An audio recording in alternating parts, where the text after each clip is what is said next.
There is a saying in ancient texts that a fish is searching for ocean. So, searching for enlightenment is like looking for air. And if there is no air, you can't exist. Similarly, we are part of the universal light, universal spirit. We have no way to go away from it. We have to be in it.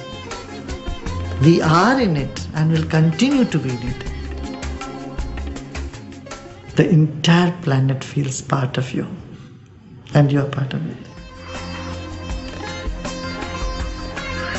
Enlightenment is just being aware of your roots, being aware who you are.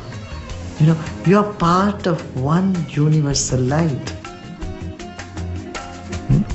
When the ego becomes transparent and you are able to get in touch with your true nature, that is bliss, that is simplicity, that is love. That is enlightenment.